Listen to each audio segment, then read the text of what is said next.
This is an event I have never failed to describe when giving a public talk. As you can tell, it's the first place I went.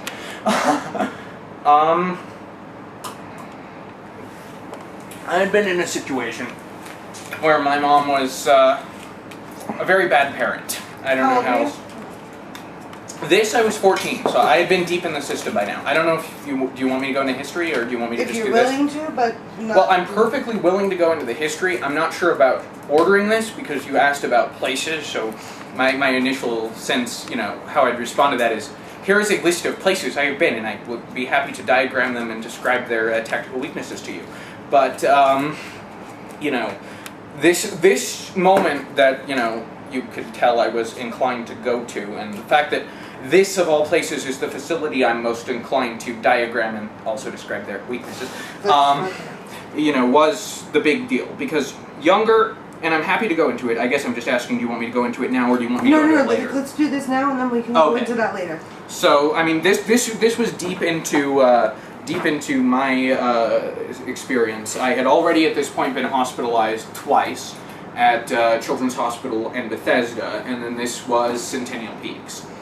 And the first time I was hospitalized, I'm just going to give a quick overview. I was 8. The second time I was 10. So I wasn't really in a position to describe to the friendly adults just what I felt about it. But I was 14 this time. And when you're 14, you know things you didn't know when you were 8 or 10. One of the most important things I knew were the words habeas corpus. Although, unfortunately, I only really thought to do it after they accidentally served me the M2 paperwork. Basically, in Colorado there are forms, and they're numbered. M1 is for a 72-hour hold.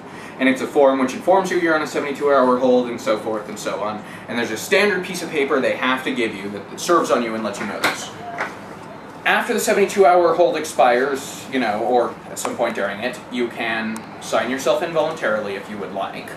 And after it's expired, if you don't want to sign yourself in voluntarily, and, you know, you don't have parents who are assholes, they either certify you or they let you go.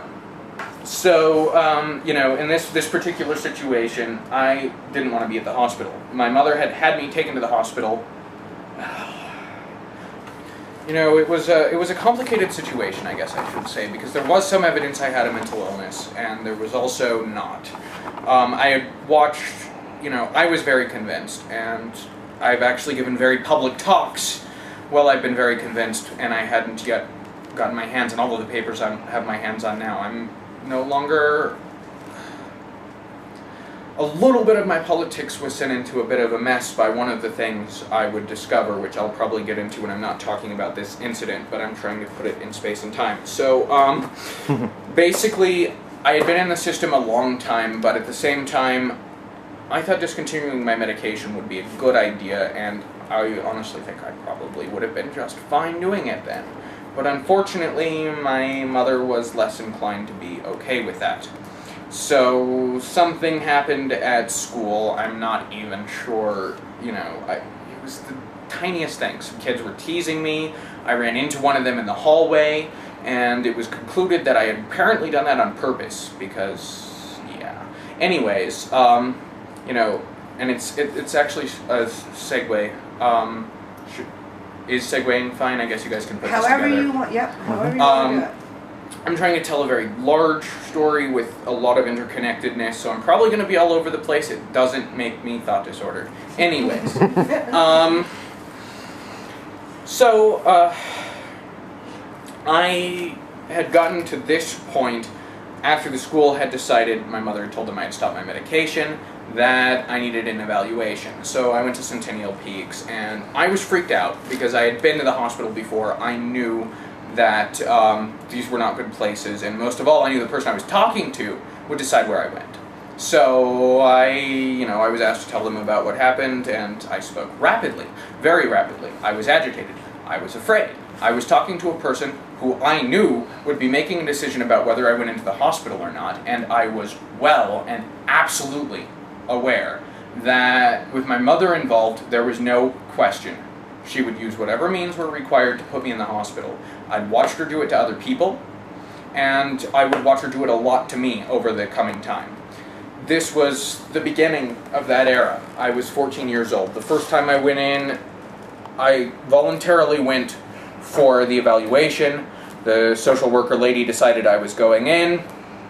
I stated my objection, and she picked up the phone, called some folks up, and next thing I knew, there were a crap ton of orderlies there, and on that particular day, I didn't push the issue. I sort of figured out that I was, militarily overpowered, and my best option was really to play along. However, this particular hospital is the reason it's 7 instead of 3 or 4. I was admitted and discharged to this hospital immediately several times. The first time, the social worker, after I was driven there by a parent for an evaluation, had put a hold, and I was there like 48 hours, and they let me go. Standard revolving door stuff. But my mother was unsatisfied with the length of my stay. She felt that I should still be at the hospital for her own reasons, which later I think you'll discover are probably incomprehensible. Naturally, she tried to make them comprehensible to the hospital.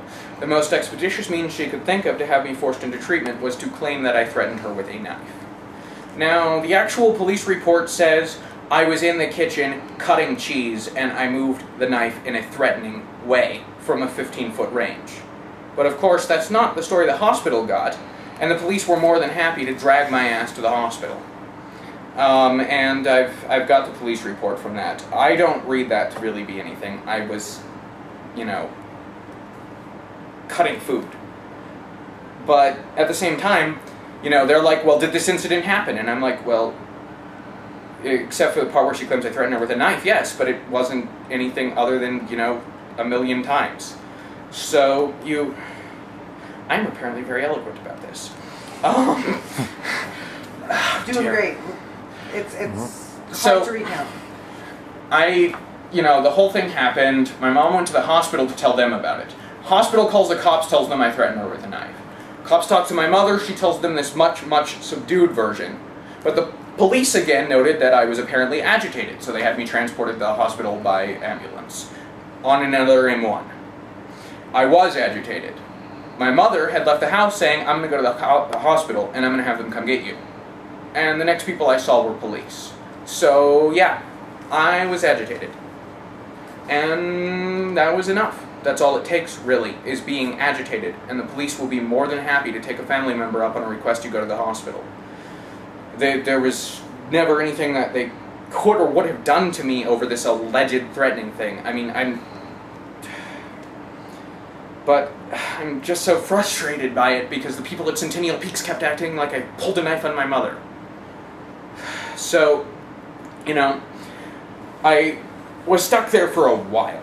And I reached the point, I think I was there for something like 28 days, so it wasn't that much of a while, although then there was the day treatment and all that followed, and the FAC team, but we'll get to that.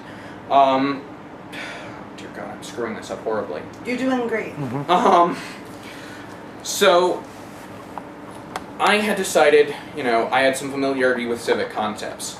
And I had told the nurses, that they were holding me against my will, and I thought that was a problem, and I didn't like it, and they should do something about it. And I told them I wanted to file a petition for writ of habeas corpus. I can't fully take credit for getting that idea, because they did once accidentally serve me with the paperwork for the M2 instead of the M1. We're back there. Circumstantial thinking for the win.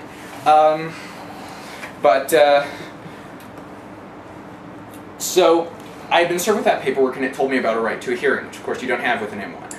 And I was trying to assert that right. Of course it was an accidental service of process. I had been signed in by my mother. So my legal status was as a voluntary patient at 14 years old.